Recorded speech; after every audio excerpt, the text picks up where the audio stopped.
Making movies is hard. Really hard. Everything from small independent student films to big budget action movies and everything in between. This semester, I took a class called Documentary Production. We were assigned 5 projects. 1, 2, 3, 4, 5. 5 projects of increasing difficulty to test and expand our skills as filmmakers. And everything that could go wrong did go wrong.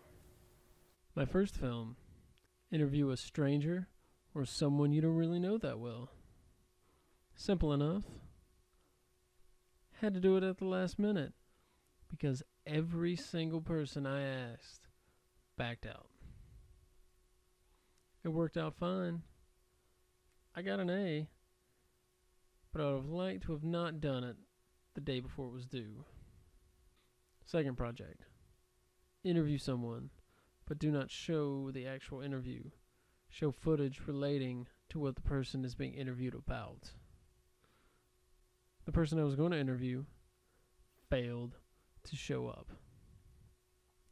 They got busy doing other stuff and were like, hey, I can't do this.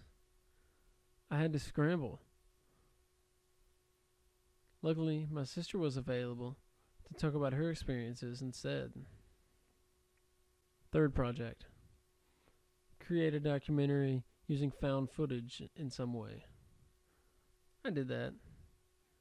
You know, the hardest part of that was coming up with an idea.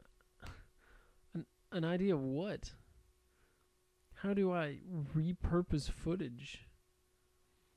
Well, I ended up coming up with something. It's probably the best film I've made so far. Was it perfect? No. But everyone seemed to enjoy it. And I'm pretty proud of it. Fourth project. Create a reenactment. It could be whatever.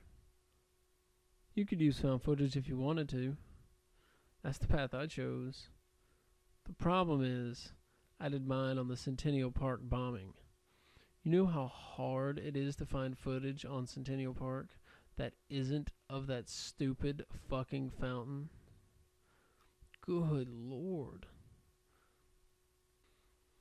If Project 3 was the highest point of the semester, then Project 4 was the lowest point of the semester.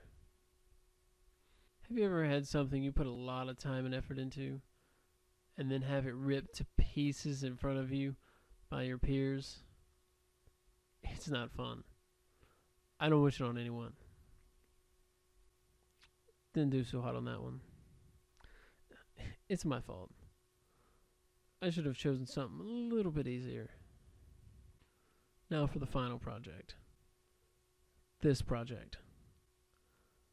I was going to do a documentary on a local fan group. I thought it would be easy enough. I thought people would be willing to talk about it. Hi, this is Garrett Wong, and I'm a brown coat. I'm Denise Gary with Kids Need to Read, and I am a brown coat. My name is Johnny Hunter, and I'm a brown coat. I'm Serenity, and I'm a brown coat. I'm Jame, and I'm a brown coat. My name is Kevin Slater, and I'm a brown coat. My name's Ethan Hobart, and I'm a brown coat. Turns out, they don't want to talk. Sure, they'll be glad to email me information, but no one wants to sit down and do an interview. At least not by themselves. In a group, they're fine. And they're like, hey, come to our meetup where we meet and talk once a month. The problem is, they do it in a restaurant.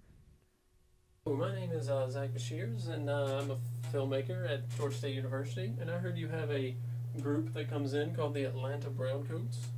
I just want to know if I could film their meetup. Thanks, I'll see you then. Turns out, that person wasn't there that day. And I got sent home. So what am I supposed to do? If I don't have any interviews, how am I supposed to construct a film based on the answers received in them?